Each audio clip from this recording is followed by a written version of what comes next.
Será que existe uma pessoa que é a pessoa certa pra você? Assim, a pessoa destinada, a sua cara metade, a sua alma gêmea. Será que esse tipo de coisa existe mesmo? Em homenagem ao Dia dos Namorados que acabou de passar, eu resolvi fazer um episódio, muito porque na época que eu produzia muito conteúdo sobre casamento na internet, surgiam algumas perguntas por conta da minha história com o Diego, pela rapidez com que tudo aconteceu, e muitas pessoas pediam dicas no sentido de: Natália, você encontrou a sua pessoa tão rápido, foi tão assim, deu tão certo, vocês casaram rápido. Como você sabia que era ele? Assim, você não ficou com medo de estar sendo tudo muito rápido demais? E até eu comentei num outro episódio, acho que foi no sobre amizade, né? Que chegaram a me questionar, mas é porque você é crente? Que vocês estão casando rápido, assim? E nesse episódio eu não só resolvi contar um pouco da minha história com meu maridinho, como também vou dar umas dicas para vocês. Então eu vou fazer o combão aqui, já que é uma coisa que realmente eu não conseguia me alongar nas redes sociais. Um, porque as plataformas não permitem, não é o ideal. E dois, porque as pessoas não gostam de assistir esse tipo de conteúdo longo, profundo nas redes sociais. Mas você que é minha amiga e você que gosta de conversar sobre coisas profundas e se abrir, porque aqui a gente valoriza a intimidade real e conexões reais, eu sei que você vai querer escutar um pouquinho disso, tá? Eu, Natália, sempre fui uma pessoa muito romântica. Isso vocês já sabem pelo episódio que eu falei em Amores Expressos. Eu sempre fui muito apaixonada, então, assim, quando eu gostava de um menininho na escola, eu ficava assim, maluca de apaixonada, mas a minha mãe também falava que eu sempre tive um botãozinho do foda-se, que era assim, no segundo que eu decidia que eu não gostava mais da pessoa, ou no segundo que a pessoa fazia algo comigo que eu não gostava, eu clicava nesse botãozinho. E aí simplesmente a pessoa perdia total a importância pra mim do dia pra noite. Da mesma forma, na mesma intensidade que eu gostava muito da pessoa, eu parava de gostar rapidamente. E aí é claro que eu tive minhas paixõezinhas de infância, na escola, e eu tinha uma questão, gente, eu sempre fui tão performática e artista, eu acho que artista é meio doido da cabeça assim mesmo. Eu gostava de escrever cartas para os menininhos que eu gostava. Eu tinha certeza absoluta de que eu nunca seria pega, né. Pro primeiro menininho que eu escrevi a cartinha, eu lembro direitinho, eu tinha 10 anos, e eu escrevi a cartinha toda à mão, e eu recortei coraçõezinhos na folha rosa. Fiz a cartinha, colei os coraçõezinhos e coloquei debaixo da mesa dele na hora do recreio.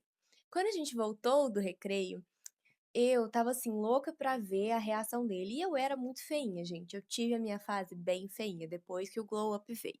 Então, nessa época da minha vida, eu não chamava muita atenção dos meninos. E por mais que você vá achar que eu era nova demais pra sequer me preocupar com isso, era assim, todas as meninas da minha sala dessa idade já tinham beijado, e só eu que nunca tinha beijado ninguém. Esse era o nível do quão pra frente eram as pessoas que estudavam comigo.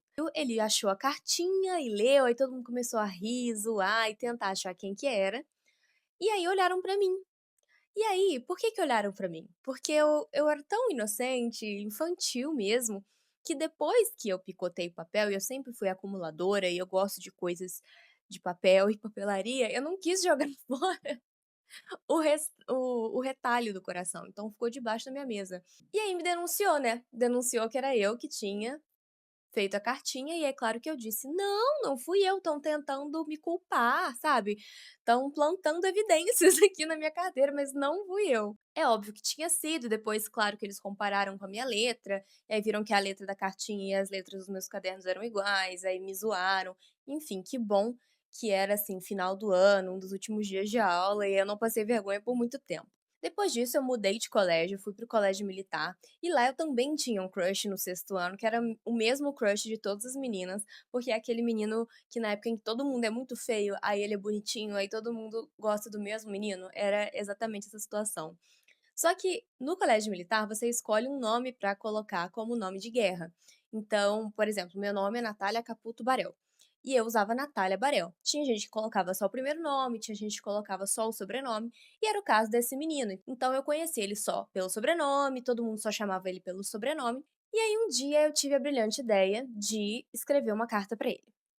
E aí, eu, aprendendo com os meus erros da última vez, Eu falei: "Não vou escrever à mão, eu vou digitar essa carta e eu vou imprimir". E além disso, para ser mais diferente ainda, eu falei: "Vou colocar no Google Tradutor, traduzir, vou fazer a cartinha em inglês, para ficar, tipo, mais diferente ainda, para correr menos risco de me identificarem". Uau, que gênia. Só que o sobrenome dele era uma palavra em português, então eu vou dar um exemplo para vocês. Vamos supor que o sobrenome dele era Leite, sei lá, Lucas Leite. E aí, no momento em que eu traduzi no Google Tradutor, toda vez que eu mencionava o nome dele, também traduziu, então ficava Milk, como se fosse ficou uma coisa ridícula, mas eu não percebi. E coloquei a cartinha no dia seguinte também debaixo da mesa dele, e aí foi a maior zoação, todo mundo rindo, tentando achar um culpado. Dessa vez eu não fui pega, dessa vez não souberam que era eu. Tudo isso pra dizer que eu sempre fui muito romântica, assim, eu sempre acreditei muito no amor, eu sempre gostei muito de ler romance, de assistir filmes de romance, e sempre gostei de me apaixonar. Se apaixonar é muito bom, né? E acaba que nessas andanças aí, eu me decepcionei algumas vezes, mas nenhuma vez eu me decepcionei a ponto de sofrer por muito tempo, exatamente porque eu tenho esse botãozinho que a minha mãe diz que é o botão do foda-se. Então, com 15 anos, eu tive meu primeiro namorado. Esse primeiro namorado eu conheci da igreja, porque ele era filho de uma amiga da minha mãe. E aí eu era muito nova, não tinha maturidade nenhuma pra ter um relacionamento, definitivamente não tinha. Mas eu já podia namorar. E eu tinha muito disso assim. Meus pais eram muito restritivos quando eu tinha essa idade. Eles não foram assim com meu irmão, porque eu acho que eu meio que abri o caminho pra ele poder caminhar livremente. Mas na minha época, meus pais eram muito mais bravos, não deixavam eu sair.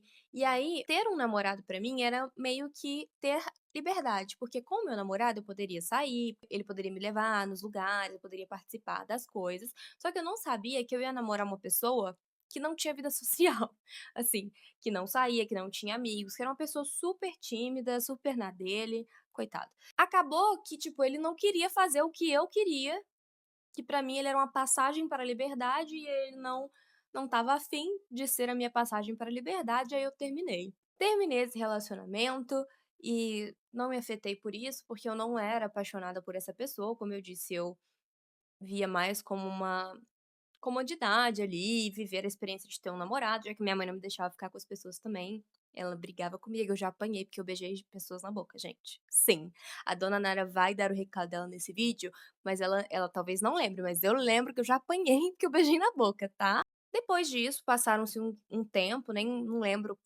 tanto quanto tempo passou, eu namorei uma outra pessoa também da igreja. Era uma pessoa que era filha de pastor e tinha toda a questão de a gente ser amigos de infância e de ter grupos de amigo em comum e se encontrar nos eventos da igreja, então era tudo muito conveniente. Essa pessoa eu namorei por bastante tempo, mas não só a pessoa era mais nova que eu também era nova, eu acho que eu tinha 18 anos quando a gente começou a namorar. Havia muita imaturidade nesse relacionamento, sim. Havia muitos problemas familiares com a família dele, especificamente. Muitos problemas familiares, então tinham essa carga. Existia também uma diferença muito grande de lifestyle mesmo, de gostos e de conceitos a respeito das coisas, então eu me sentia muito julgada pelas coisas que eu gostava e fazia. E além de tudo, a cereja do bolo era o fato de que era um relacionamento à distância. Então, assim, no começo era muito legal por a gente ser muito amigos, mas foi rolando ladeira abaixo à medida que o tempo foi passando e estava fadado ao fracasso.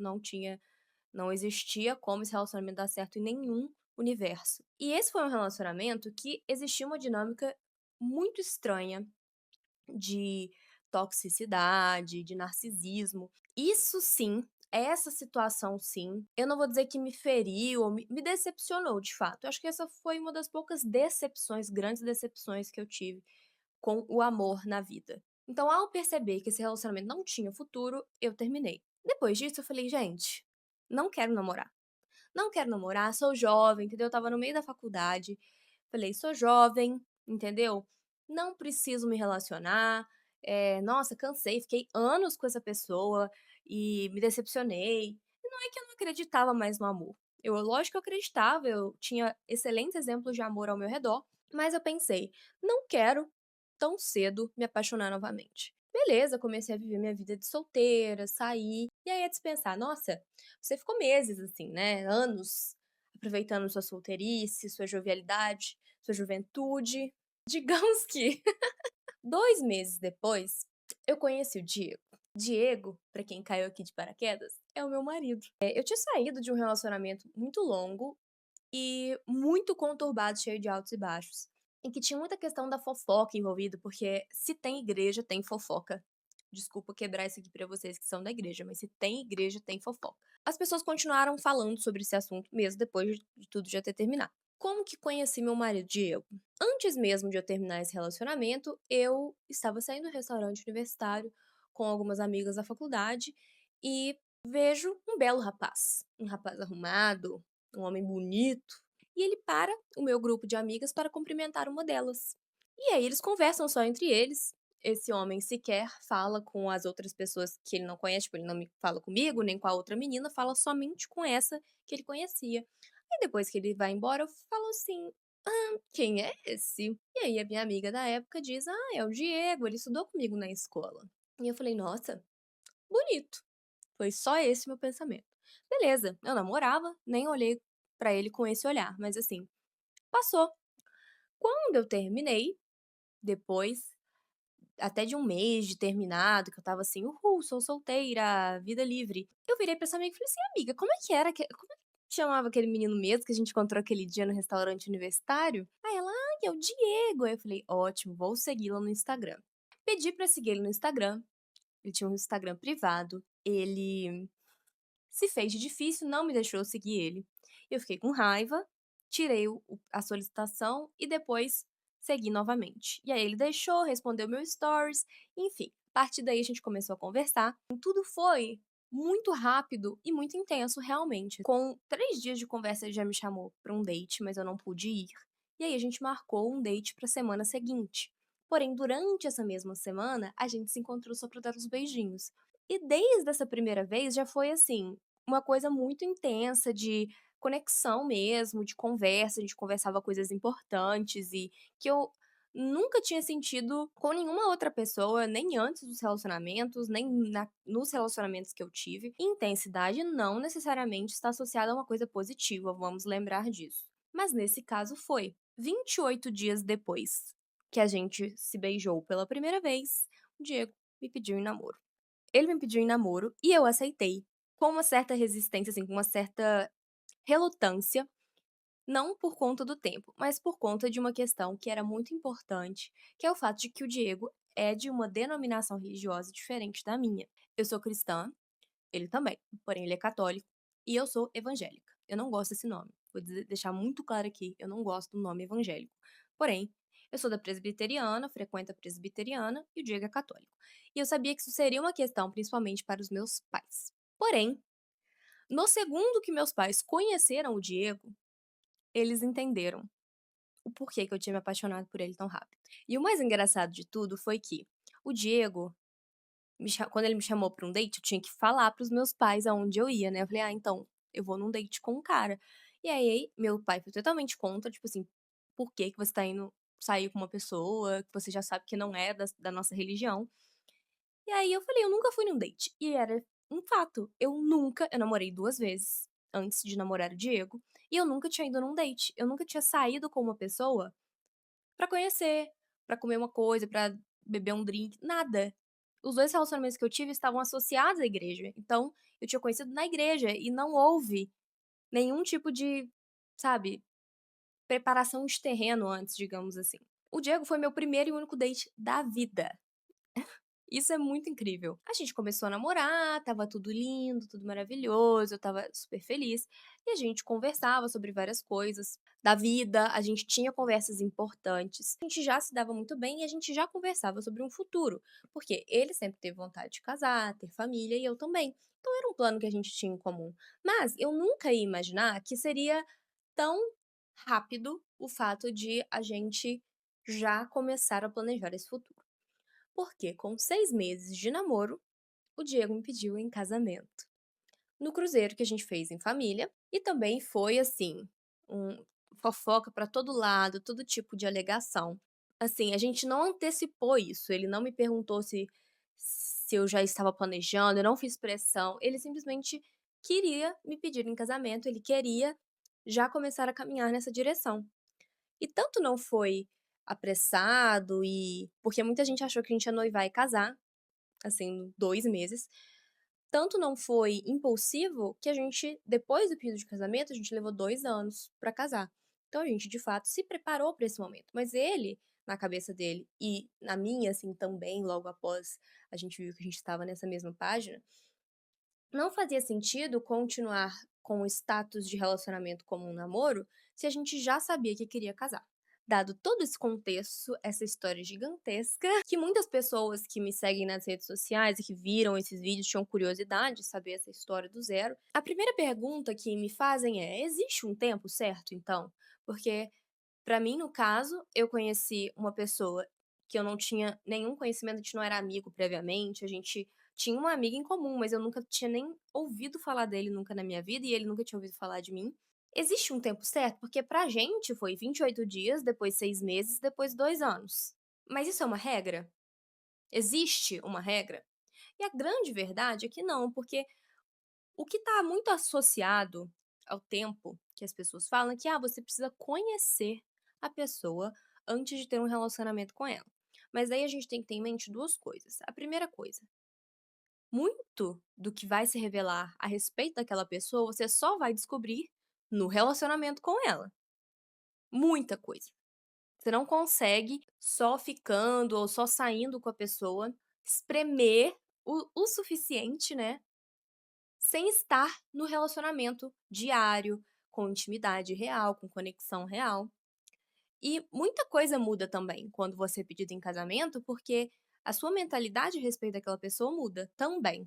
Então, entrar num noivado também é outro status, não é uma extensão do namoro e nem um adiantamento do casamento. É de fato outra fase do relacionamento. E muita coisa é revelada nessa fase também, que não vai ser revelada só num namoro. E outra coisa que a gente tem que ter em mente é que conhecer alguém não quer dizer absolutamente nada, porque as pessoas mudam. As pessoas mudam todos os dias. Se acontece uma tragédia na vida da pessoa, a pessoa pode virar outra. Se a pessoa muda de emprego, muda de rotina, vê uma série nova, conhece uma pessoa nova, as pessoas mudam o tempo inteiro. A gente muda, e que bom que a gente muda, principalmente se é para o bem, mas a mudança ela é praticamente inevitável. Existem poucas coisas a respeito de nós mesmos que a gente pode garantir que nunca vai mudar. E mesmo assim, essa garantia nem é tão garantida assim. Então quando você diz que você: "Ah, eu conheço fulano", fica longe de fulano 2 anos. Será que você ainda conhece fulano? Eu diria que não. Eu diria que conhecer alguém é um trabalho constante, diário e ininterrupto. Você nunca vai chegar no fim do conhecimento a respeito de alguém. Olha, agora eu conheço 100% a pessoa. A gente não consegue nem se conhecer 100%. Às vezes a gente é colocado diante de uma situação que a gente reage e fala: "Meu Deus, por que que eu agi assim? Eu não esperava isso de mim mesma". Quanto mais falando do outro, quanto mais falando de alguém que tem outra conformação, outra criação, outra cultura, outros conceitos, a gente nunca vai esgotar o conhecimento a respeito de outra pessoa, chegar no fim. Conhecer, então, é uma coisa assim, totalmente subjetiva. É difícil você mecanizar tanto uma coisa que é tão complexa e subjetiva quanto o conhecer o outro, quanto o amor pelo outro, a paixão. Como é que você vai distinguir se o que você está sentindo pelo outro a paixão porque é algo novo ou o amor que você acabou descobrindo cedo ou rápido? Você só vai descobrir isso com a continuidade daquela relação, da mesma forma que o conhecer a pessoa. Você só vai conhecer a pessoa com a continuidade daquela relação. Até porque todo mundo sabe que quando você está conhecendo alguém, você performa muito, né? Você quer ser desejada, você quer dar a sua melhor versão, mostrar os seus melhores atributos para a pessoa, que não é que seja mentira, o ideal é que você não minta, mas você realmente está mostrando as suas melhores partes para conquistar a outra pessoa. Com o tempo, a pessoa vai vendo outras esferas da sua vida, outras faces suas, que você não vai jogar ali no colo da pessoa no primeiro encontro, nos primeiros meses. E quanto tempo é necessário para que isso aconteça? Quem tem essa régua? Você tem essa régua, minha amiga? Eu não tenho. Eu não tenho essa régua. Não existe cartilha, na minha opinião, para quanto tempo uma pessoa leva para conhecer outra. Também não acredito que exista essa questão de Ah, é a metade da laranja, a tampa da minha panela. E poderia justificar o tempo rápido, né. Ah, eu namorei rápido essa pessoa, noivei rápido e casei rápido, porque ela é a pessoa destinada pra mim, porque ela é a pessoa que Deus escolheu pra mim, se você quiser espiritualizar a questão, né. Deus separou essa pessoa desde o ventre da mãe dele e desde o ventre da minha mãe pra gente ficar juntos. Eu acredito sim, como uma pessoa que é espiritualizada e religiosa, eu acredito sim que Deus se preocupa com as nossas relações, principalmente porque a família é um projeto bíblico. É claro que ele vai se preocupar e cuidar dos seus filhos, assim como um pai se preocupa com seus filhos, com quem eles vão ficar junto, com quem eles vão constituir família. Eu acredito que Deus se preocupa sim. Mas eu não acredito nisso de predestinação de uma pessoa para outra. Porque você imagina só, se uma pessoa pensa num esquema em que todo mundo tem a dupla perfeita, a dupla do sonho, a alma gêmea. Se uma pessoa desse esquema todo erra, escolhe errado, você já bagunça o sistema todo. Se uma pessoa casa errado com outra, a pessoa certa para aquela pessoa vai casar errado, porque ela vai casar com outra. Você percebe como isso vai em cadeia destruindo as relações perfeitas? Eu não acredito nisso. Eu acredito que existam relações que funcionem mais ou menos a depender de inúmeros fatores e que não necessariamente só tem uma pessoa que te faria feliz pro resto da vida. É muito romântico você dizer: "Ah, ele é o amor da minha vida". Sim, mas por que que ele é o amor da sua vida? Porque você escolheu passar a vida com aquela pessoa, certo? Mas ela não é a única possibilidade que existe no mundo de pessoas que poderiam te fazer feliz por toda a sua vida, até porque no mundo tem muita gente, né? Até porque, por exemplo, você nunca saiu do Brasil. E se a pessoa que mais vai te fazer feliz do mundo mora lá na Itália? Você nunca vai nem cruzar na mesma rua dessa pessoa.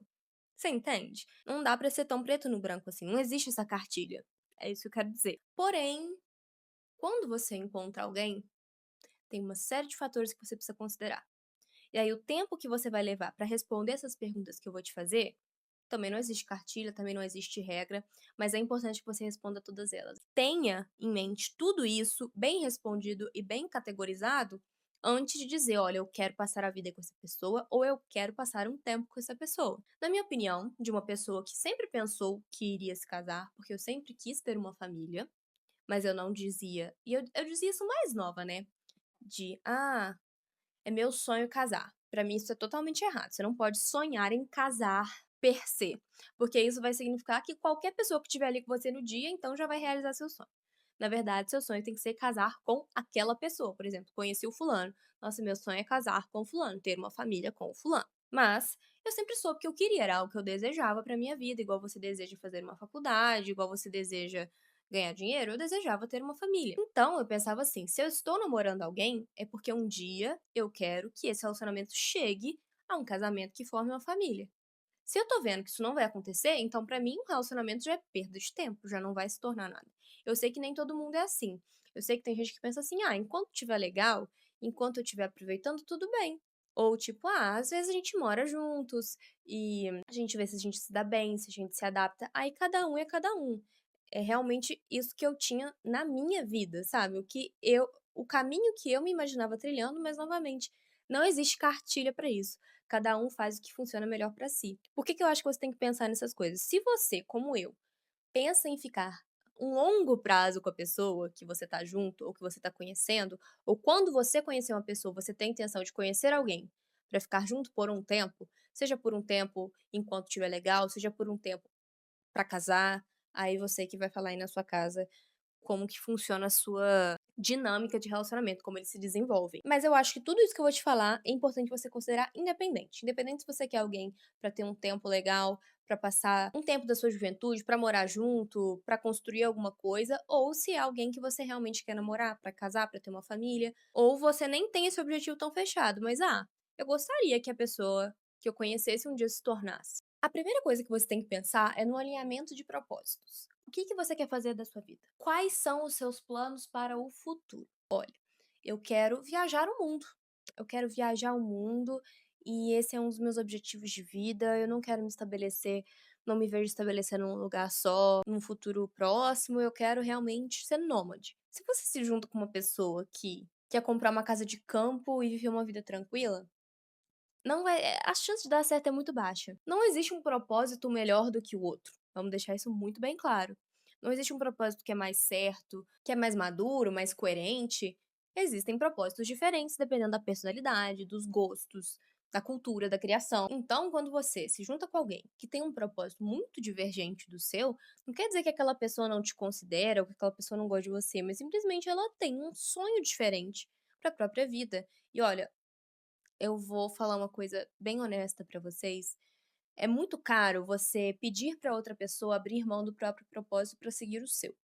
É muito caro não só porque é injusto com a pessoa que também só tem uma oportunidade de viver, mas também a chance da pessoa te ressentir por ter tido que abrir mão para você seguir o seu propósito é muito grande.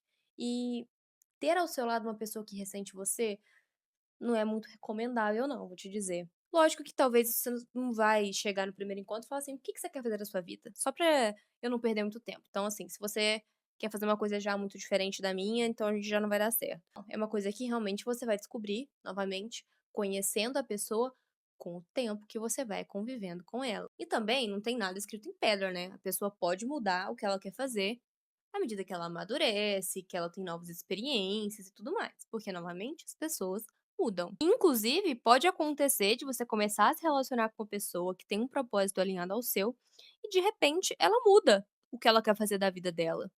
E aí? Vocês vão trabalhar para alinhar isso ou vocês vão se separar porque os caminhos são separados? Lembrando que os caminhos eles não precisam ser iguais. As rotinas não precisam ser iguais, principalmente quando se fala do começo da vida adulta, que a gente trabalha muito, está começando a correr atrás dos nossos sonhos, mas é importante que se caminhe na mesma direção, mesmo que os caminhos sejam diferentes. É importante que as coisas importantes estejam alinhadas, que os propósitos importantes estejam alinhados. Por exemplo, vamos falar de filho. Como é que alguém que quer ter filho vai se relacionar, casar com alguém que já sabe que não quer filho? É muito difícil porque isso é uma questão muito fundamental, que é difícil de você impor que uma pessoa abra mão ou impor que a outra pessoa ceda. Tipo, vou ceder e vou ter um filho ou não, vou abrir mão de ter o filho que eu sempre sonhei. É uma questão fundamental que você precisa sim pensar se você quer ter um relacionamento a longo prazo com aquela pessoa, se você quer construir algo com aquela pessoa que seja um relacionamento duradouro, que seja um relacionamento sério. A segunda questão é como essa pessoa lida com os nãos da vida. Com a minha experiência de vida e que apesar de limitada tem alguma coisinha ou outra que eu possa acrescentar pra você, eu acredito. A forma como a pessoa reage diante de uma frustração, um momento tenso, de uma falta de dinheiro, como que essa pessoa reage? Porque as pessoas que reagem devolvendo em cima de você, jogando a culpa em você, ou com agressividade, com violência, com falta de paciência, isso já é uma red flag assim, porque lidar com um não é horrível. É horrível você se frustrar. É horrível você se decepcionar, você levar um não. Então, talvez seja uma das suas faces mais feias que vai aparecer. E por isso é tão importante que você perceba como essa pessoa lida no momento da frustração, no momento do não. Eu vou deixar muito bem claro mais uma vez que eu não sou nenhuma profissional, tá? Eu não sou psicóloga, eu não sou terapeuta, eu não sou coach. Eu sou apenas uma garotinha, artista, escritora que gosta de hablar e que a gente tá aqui como se fosse uma conversa entre amigas. O que eu falaria pra uma amiga minha, tô falando pra vocês, que são minhas amigas e estão aqui tomando um cafezinho comigo. Acho que a terceira coisa que você pode observar é qual é a relação dessa pessoa com a própria família. A família é um tipo de relação que você não tem que fazer muita média. Você não ganha nada, entre aspas, assim, pensando num mundo capitalista, racional, você não ganha nada em ter uma relação boa com sua família. Sua avó, por que que você vai tratar bem sua avó, que é uma senhorinha que tricota e faz café e broa de fubá, sim. A não ser que sua avó seja dona de um império milionário, por que que a pessoa trataria bem a própria avó por interesse? Não tem porquê. Então, a maneira como a pessoa expressa os sentimentos dela, a preocupação dela com a própria família, com a mãe, com os avós, com os irmãos, com os pais, eu acho que tá muito. As pessoas já falaram muito, tipo, ah, veja como o cara trata a própria mãe, porque é assim que ele vai te tratar. Sim, mas eu acho que não só a mãe, mas todos os outros membros da família. A família também é muito importante ser observada para você entender a dinâmica de como aquela pessoa foi criada, para você entender, às vezes, muitos dos comportamentos que ela vai expressar com você. Um cara que cresceu com a mãe fazendo tudo, dando tudo na mão dele, a roupinha lavada, passada, dentro da gavetinha, magicamente as cuecas apareciam limpas na gaveta. Ele não vai saber lavar a própria roupa, ele provavelmente não vai saber cozinhar. É culpa dele? É, mas também nem tanto. Ele vai ter o ímpeto, a vontade de aprender, de ser independente, ser um ser humano funcional, ou ele vai querer só substituir a mãe dele por outra pessoa que exerça esse papel? Por isso é importante que você observe a relação dele com a família, nessa dinâmica, seja na dinâmica do cuidado, do respeito, do fazer pela família, do servir a família, servir os mais velhos, estar disposto, ou seja, pelo como essa família trata essa pessoa com quem você está se relacionando. Isso também vale se você estiver relacionando com uma mulher, assim. A mulher é muito mimada pelo pai, o pai faz tudo, dá tudo, paga tudo, ela nunca precisou preocupar com nada na vida. Apesar de ser mulher, e a mulher na sociedade é exigido que ela tenha mais esse papel de organização maternal e do cuidado e do zelo pela casa, muitas não têm porque nunca precisaram ter. E isso, diferentemente do que se é pregado por aí, não é algo que surge naturalmente só porque a pessoa é mulher. Ela precisa ser ensinada a isso, ela precisa aprender, ver outras pessoas fazendo. A quarta coisa que você tem que observar é como essa pessoa te ama. A maneira como ela demonstra amor por você, mesmo antes disso ser amor. Mesmo antes dela falar o primeiro "eu te amo" ou de você falar o primeiro "eu te amo", ela sabe ler como você se sente amada? E mesmo depois de você expressar, porque muitas vezes a pessoa não vai ter bola de cristal, ela não vai adivinhar a maneira como você se sente amada, como você prefere fazer as suas coisas. Ela tem ouvidos abertos e olhos atentos? Eu acho que é o contrário, né, olhos abertos e ouvidos atentos, para observar a maneira como você mais se sente amada? Tem aquele livro, né, das 5 linguagens do amor, eu acho que não é tão categórico assim: "Ah, você só gosta primeiro disso, depois daquilo", mas é um livro super interessante que eu já li. Ele é bem didático nesse sentido de saber identificar como o outro se sente amado e como você se sente amada. E às vezes não é nem na má intenção do tipo: "Ah, eu não quero fazer o que ela gosta", mas às vezes é na intenção de: "Olha, eu me sinto amado dessa forma, então quando eu vou amar alguém, quando eu vou demonstrar para outra pessoa, eu tendo a demonstrar da mesma forma que eu me sinto amada. Então, se eu gosto muito de receber presentes, quando eu vou demonstrar amor para uma pessoa, eu também dou um presente para ela. Mas às vezes aquela pessoa não tá nem aí para presente, ela gosta de atos de serviço, ela gosta que você abasteça o carro para ela, que você, sei lá, vá resolver uma pendência dela no banco para ela. Toda demonstração de amor é amor? É, mas é importante que a pessoa se preocupe em te amar da maneira como você se sente amada. Uma coisa importante também que você precisa observar, você sente que você precisa fingir quando tá com aquela pessoa? Você precisa fingir os seus gostos, esconder partes de si. Você tem que sacrificar a parte de quem você é para estar com aquela pessoa em prol de conviver, de relacionar, de namorar com aquela pessoa? Vamos ponderar. Tem coisa a nosso respeito que às vezes a gente precisa ceder para conviver bem com outra pessoa. Isso é natural de uma sociedade em que a sua liberdade termina quando começa a do outro. Ou que simplesmente você quer passar tempo com uma pessoa que às vezes não tem os mesmos gostos que você, consequentemente você às vezes vai ter que fazer menos uma coisa que você gosta em prol de estar com aquela pessoa. Eu não tô falando disso. Tô falando de sacrificar partes importantes de você a ponto de você se perder só pra agradar o outro ou só pra estar naquele relacionamento. Se a resposta é sim, a chance desse relacionamento dar certo, até pode ser que dê certo, mas o que é dar certo, né? O dar certo é a pessoa estar satisfeita e você não. Na minha opinião, isso não é dar certo. Mas pode ser que o relacionamento continue e você esteja ficando cada vez mais infeliz. Então é importante que você considere isso. Tem um exercício que eu gosto de fazer, quando você se imagina no futuro com alguém, imagine essa pessoa sendo pai ou sendo mãe. Não importa se você quer ter filho ou não. Você sabe o que uma figura de um pai e de uma mãe deve representar. Você imagina aquela pessoa sendo pai ou mãe? Ou vou além. Se fosse uma filha sua ou uma amiga sua, se retire dessa situação. Se alguma amiga sua chegasse e apresentasse essa pessoa como parceiro próprio, o que você acharia? Pensa, você está num relacionamento com o seu namorado.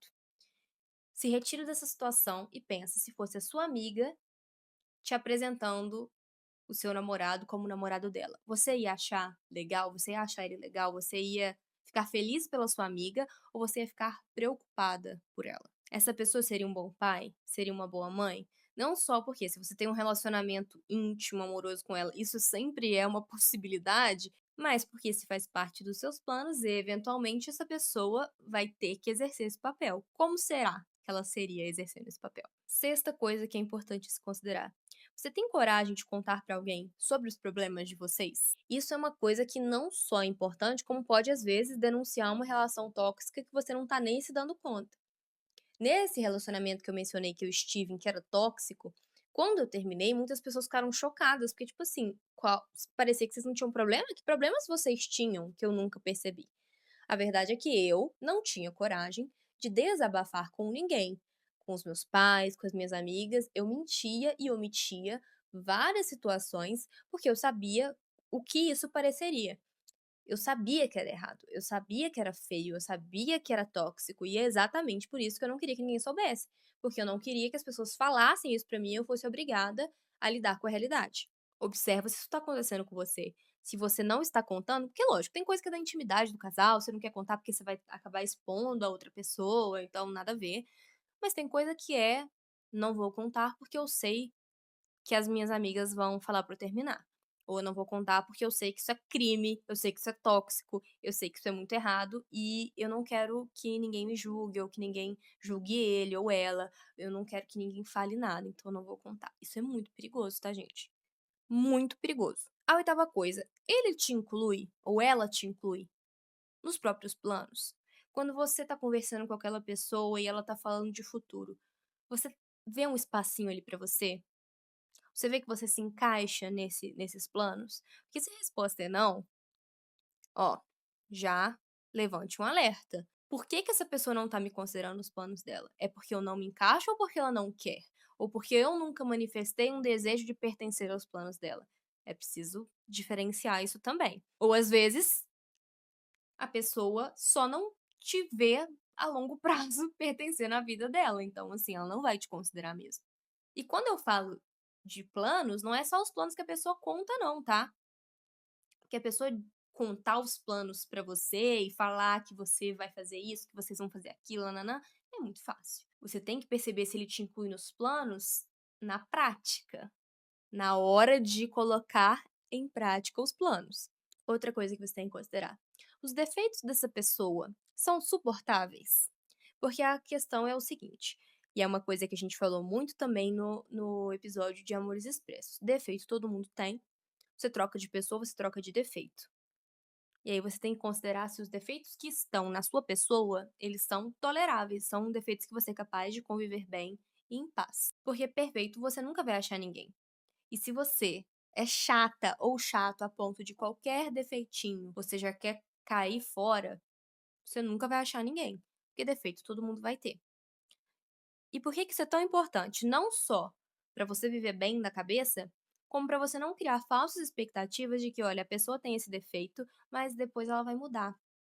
Eu vou conseguir mudar ele. E é claro que a Taylor Swift também tem uma música sobre isso, né? Não, você não pode consertar ninguém e as pessoas mudam, como eu estou dizendo desde o começo desse episódio, mas você não pode exigir que a pessoa mude especificamente aquilo por sua causa. Essa expectativa não pode ser criada. Isso acontece muito, às vezes a pessoa tá noiva ou namora e não gosta de um traço de característica daquela pessoa e fala: "Ah, não, depois que casar, ela vai melhorar". Não vai, não vai. Depois que você casa, os defeitos ficam ainda mais evidentes, porque você fica ainda mais tempo com a pessoa, e então a chance dos defeitos aparecerem é ainda maior. Se a pessoa já veio de fábrica, de fábrica entre aspas, com um defeitinho, e você é capaz de tolerar aquele defeito, ótimo.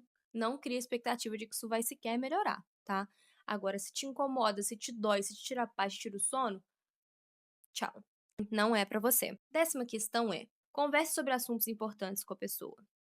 Os assuntos importantes de verdade, questões de fé, questões de família, questões de política. Sim, você tem que estar alinhado politicamente com essa pessoa, não quer dizer que vocês têm que concordar, vamos lá, em tudo, todas essas questões, mas vocês têm que estar alinhados, vocês têm que saber sobre um e sobre o outro e saber se essa diferença é tolerável ou não. Isso tudo precisa estar alinhado, precisa estar resolvido. Você não pode esperar uma bomba explodir, chegar uma época de eleição, perder dinheiro, chegar na hora de criar seus filhos, você não sabe em que igreja você vai levar seus filhos. Isso tudo tem que estar muito bem estabelecido e alinhado para você continuar com a pessoa por longo tempo. Porque senão você está simplesmente deixando para o universo decidir um momento que uma bomba vai explodir na sua mão. Porque pode ser que Chega um momento em que as suas opiniões sobre um assunto importante vão divergir e vocês vão ser pegos de surpresa. É importante que essas questões, esses assuntos relevantes, sejam levantados e conversados ao longo do relacionamento, se você quer que ele seja duradouro. E dentro disso, como uma 11ª questão, é como se lida com dinheiro. Dinheiro, gente, é uma das maiores causas de divórcio que existem. A maioria dos casais se divorciam por conta de questão financeira, porque não concordam, porque não são transparentes um com o outro. Questões relativas a dinheiro acabam com qualquer tipo de relacionamento, acaba com família, acaba com um relacionamento amoroso, acaba com amizade. É uma questão muito séria que vocês precisam estar alinhados e serem transparentes, principalmente. Você já não viu quantas famílias, às vezes, morre um ente querido e aí simplesmente todo mundo quase se mata por causa de herança. O irmão para de se falar, mãe para de falar com o filho por conta de herança, por conta de dinheiro, isso acontece tanto, gente. Ainda mais um relacionamento amoroso, que vocês vão começar a dividir conta, dividir as coisas. Se a pessoa já num relacionamento assim, você tá ficando, vocês estão saindo, a pessoa já te esconde essa questão de dinheiro, já te julga pela sua forma de lidar com dinheiro, ou já quer impor coisas, você tem que observar isso. Dinheiro é uma questão muito importante, eu diria tão importante quanto fé, quanto plano de vida, quanto política, são coisas muito importantes que vocês precisam estar alinhados. Alinhados quer dizer transparentes, deixar as coisas, botar as cartas na mesa, sabe?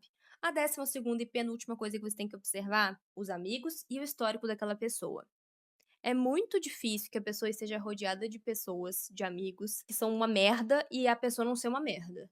Ah, os amigos dele é tudo cafajeste, cachorro, não trata nenhuma mulher bem, mas ele é o alecrim dourado, que é a bela da exceção. Acontece? Acontece, mas eu diria que eu começaria a me questionar o porquê que então o alecrim dourado, a exceção, se sente bem neste ambiente. Ah, você vai sair com todos os amigos. Um dos amigos faz uma piada preconceituosa. Como a sua pessoa reage? Ah, como é o histórico dessa pessoa? Ele fala mal de todas as ex dele, todas são malucas, todas são descontroladas, descompensadas? Red flag. Ah, e ele nunca parou com ninguém, as mulheres, tudo ele fala mal. Observe o histórico da sua pessoa. Principalmente, nossa, eu já vi isso acontecer, mas você que é minha amiga, eu acredito que você não tenha passado por isso, né? Porque a gente aqui, a gente é legal, né? Eu acho que você não faria isso.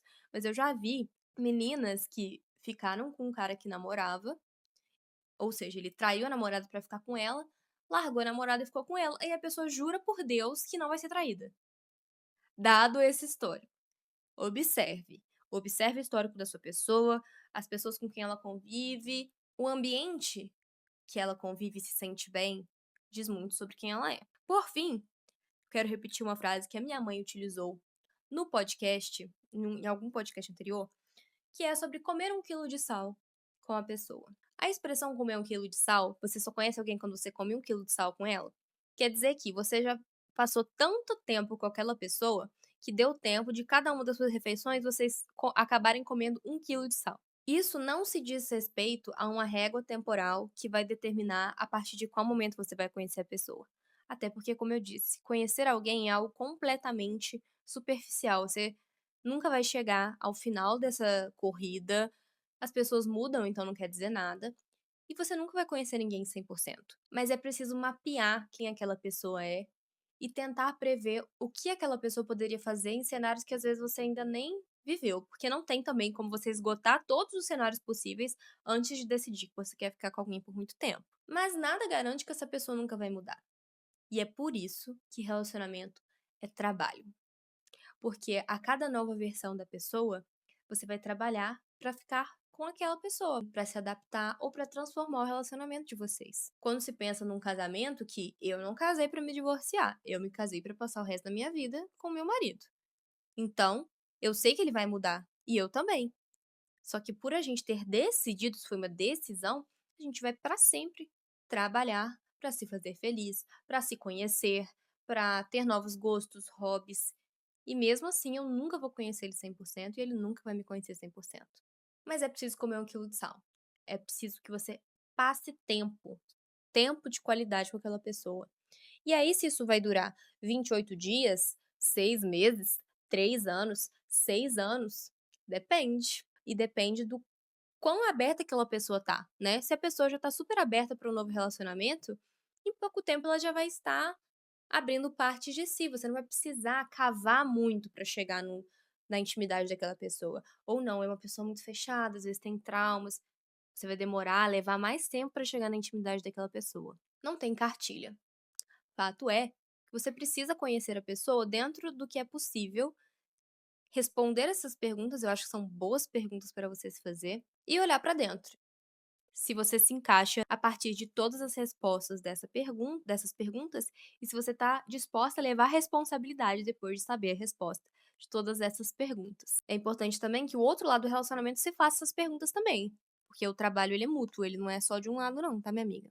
Vamos ouvir o conselho da mamãe? Para você que caiu aqui de paraquedas, a minha mamãe é uma mulher muito sábia, maravilhosa, e como eu tenho apenas 26 anos e apenas 26 anos de experiência, eu sei falar algumas coisas sobre os assuntos que eu vou trazer, mas eu acho muito legal a gente trazer uma opinião de mãe, como se fosse um conselho de uma tia de vocês, a tia Nara, o que ela falaria para uma amiga minha. Então, ao final de cada episódio, eu insiro um áudio dela dando um conselho sobre o assunto do episódio. Então, fiquem aí pro conselho da tia Nara.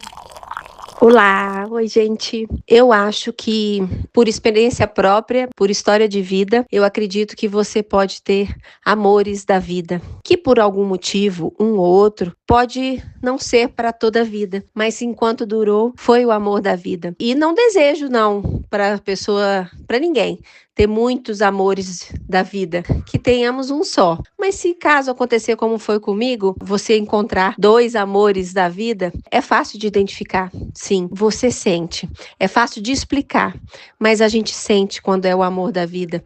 Você sente quando é aquela pessoa está te completando, quando aquela pessoa faz parte de você e quando você já não consegue mais se ver sem ela. Mas um detalhe muito, muito interessante que eu gosto muito de frisar é quando a pessoa, primeiro, você não consegue mais se ver sem ela, depois de um tempo, tá? Porque é difícil assim nos primeiros dias, nos primeiros meses, mas depois de um certo tempo, você já não consegue mais se ver sem essa pessoa, porque já viraram um caminho só, engrenou, já virou um entrelaçado com o outro. E um outro fato que eu considero muito, muito importante é quando a pessoa não quer mudar você. Muitas vezes a gente começa a relacionar e o início é tão bom, né? Tão maravilhoso, tudo novidade.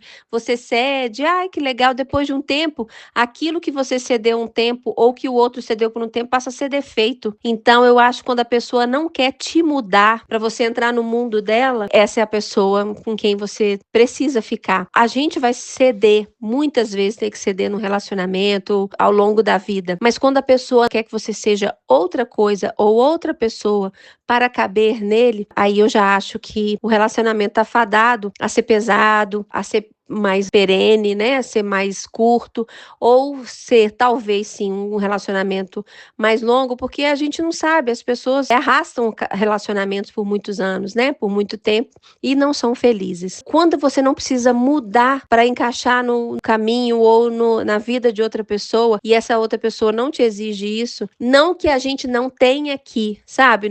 Todos nós somos falhos, cheios de falhas e defeitos e a gente precisa sim melhorar. É diferente de mudar para caber, mas nós precisamos melhorar sim ao longo da vida, todos nós. É muito mais fácil alguém parecido com você gostar de você, então você não precisa mudar para ficar com aquela pessoa. Não é mais fácil você achar alguém que se vai se identificar mais com o seu perfil, com o seu jeito de ser ou com as coisas que você gosta do que você mudar o que você gosta, mudar o seu jeito de ser para poder encaixar e agradar o outro. Mudar para caber é muito ruim, porque lá, quando você couber nesse lugar, você vai explodir. Porque a gente não consegue mudar quem a gente é, personalidade, e a gente vai de alguma forma viver numa sombra. Então eu acho que quando você cruzar o olhar e que você começar a relacionar com essa pessoa e essa pessoa começar a gostar do que você é, se deliciar com quem você é, eu acredito que esse é o amor da sua vida. E eu espero sim, muito, que todos nós encontremos o amor de nossas vidas. Beijo! É isso, amigas, amaram? Eu amei falar desse assunto. Eu amo falar sobre o amor e com certeza será um assunto recorrente nesse podcast. Mas eu quis fazer uma coisa temática, assim, de Dia dos Namorados. E por mais que eu tenha tocado em alguns assuntos que podem ser capciosos, assim, espinhosos, eu acho que são perguntas que você precisa se fazer. E o quanto tempo você vai levar para ter essa certeza, para responder isso tudo, aí é totalmente individual. Eu não julgo mais quanto tempo a pessoa leva pra descobrir e pra decidir que ela quer ficar com alguém para o resto da vida. Tem relacionamentos que começam e terminam em 1 ano, tem relacionamentos que começam e em 1 ano as pessoas estão casadas e são super felizes, tem relacionamentos que começam e em 1 ano as pessoas se casam e dá muito errado. Tem todo tipo de coisa, então assim, não dá de fato pra gente colocar a nossa régua na cabeça da outra pessoa. Mas dá pra gente se fazer essas perguntas e ter pelo menos um norte aí. Espero muito que vocês tenham gostado de mais um episódio de O Meu Café Não É Amargo. Se você tá ouvindo pelo Spotify, eu vou pedir pra você avaliar esse podcast em 5 estrelas, ativar as notificações pra não perder nenhum episódio que sai toda terça-feira às 4 horas da tarde. Se você tá assistindo pelo YouTube, eu vou te pedir para deixar um like para ajudar no engajamento aqui da página e se inscrever no meu canal caso você ainda não seja inscrito. Eu tô em todas as redes sociais, como Natália Barel, se você quiser me acompanhar por mais de uma vez na semana, eu posto vários tipos de conteúdo por lá. E te vejo na semana que vem para o próximo episódio. É isso. Um beijo.